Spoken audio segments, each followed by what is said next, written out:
ഇതൊക്കെ സത്യമാണോ? എനിക്ക് വിശ്വസിക്കാമോ ഘോര? തമ്പിക്ക് വിശ്വാസമാകുന്നില്ലേടോ?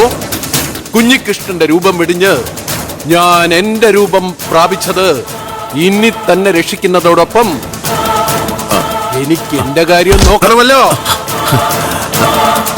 കുറച്ചു ദിവസം ഇവിടെ താമസിച്ച് ലക്ഷ്യം നേടാനാ ഈ ഉഗ്രസേന ഘോരയുടെ ഉദ്ദേശം. ഈ ലക്ഷ്യമെന്ന് പറയുമ്പോ സംശയിക്കണ്ട, അവൾ തന്നെ, ആ ദേവൂട്ടി. അവൾ ഉള്ളിടത്ത് തന്നെ ഞാനും വേണമല്ലോ തമ്പി. എന്നാലല്ലേ കന്യാബലി വിജയകരമായി പൂർത്തിയാക്കാൻ പറ്റൂ. ഞാൻ സ്ഥാപിച്ച സുരാരി യന്ത്രം ഇവിടെ ഉള്ളിടത്തോളം കാലം അതിന്റെ രക്ഷാ കവചത്തിനുള്ളില് എന്തൊക്കെ നടക്കുമെന്ന് ഒരു ദൈവിക ശക്തിക്കും മനസ്സിലാക്കാൻ സാധിക്കില്ല. ദേവാംശം അധികമുള്ള ദേവൂട്ടിക്ക് പോലും ഞാൻ ആരാണെന്നോ എന്റെ ആഗമന ഉദ്ദേശം എന്താണെന്നോ മനസ്സിലാക്കാൻ സാധിക്കില്ല. ഈ സുരാരി യന്ത്രത്തിനുള്ളിൽ വച്ച് എന്നെ ഈ കുടുംബാംഗമായ കുഞ്ഞികൃഷ്ണനായിട്ട് എല്ലാവർക്കും തോന്നൂ. ആ യന്ത്രത്തിന്റെ രക്ഷാ കവചത്തിന് പുറത്ത് ഒരുപക്ഷെ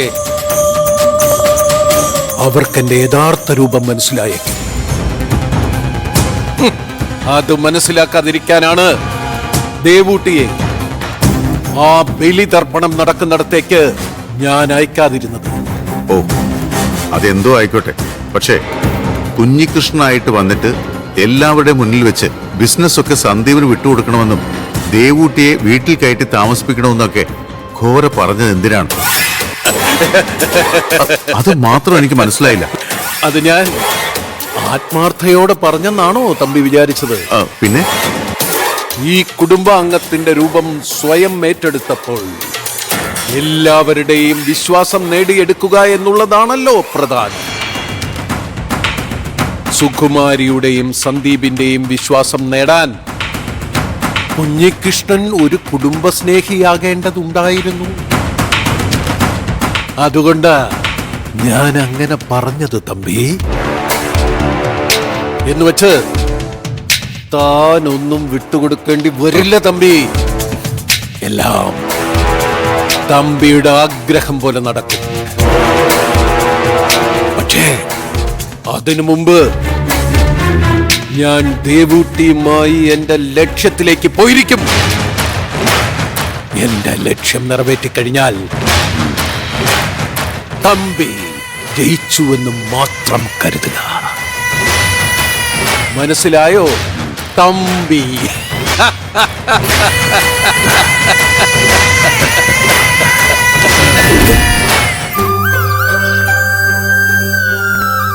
ദേവു ചേച്ചിക്ക് അവിടെ മറ്റു കുഴപ്പങ്ങളൊന്നും ഇല്ലല്ലോ അല്ലേ? ഇല്ല.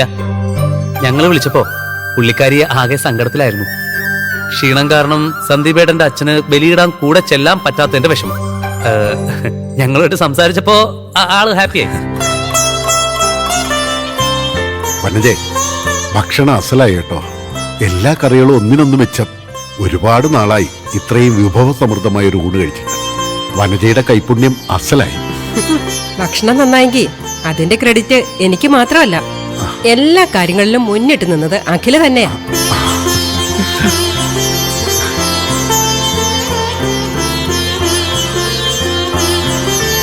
ഒരു കാര്യം ഉറപ്പിച്ച സുരേന്ദ്രേട്ടാ, പാചകവും വീട്ടുഭരണവും ഒക്കെ നോക്കി നടത്താൻ നിങ്ങളുടെ മോള് മിടിക്കുക. അങ്ങനെ വരാതെ തരവില്ലല്ലോ. ഞാൻ അങ്ങനെയല്ലേ ഇവളെ പഠിപ്പിച്ചതും വളർത്തിയൊക്കെ. അതെ, അമ്മയുടെ മിടുക്കല്ല, അടുക്കള കാര്യങ്ങളിൽ എങ്ങനെ പെരുമാറണം എന്നുള്ളതില് ദേവൂട്ടിയാ എന്റെ റോൾ മോഡൽ. അതിനും ക്രെഡിറ്റ് അവക്കൻ. അല്ല, ഒരു കാര്യം ചോദിക്കാൻ മറന്നുപോയി. ഇന്നിങ്ങനെ വിശേഷിച്ചൊരു സദ്യ ഒരുക്കാൻ മാത്രം എന്തായിരുന്നു ഇവിടെ വിശേഷം? എല്ലാം വിശദമായിട്ട് പറയാം. വാ, ഇന്നും സംസാരിക്കാം.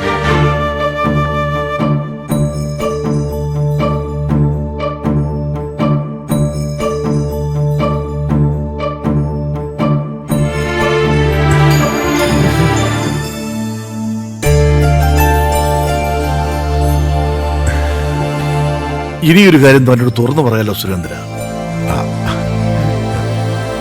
എന്റെ മോൻ കിഷന് വേണ്ടി സുരേന്ദ്രന്റെ മോളെ പെണ്ണെ ഒതുക്കാനാ ഇങ്ങനെ ഒരു ഒത്തുചേരൽ ഞാനും വനജയും കൂടി പ്ലാൻ ചെയ്ത്.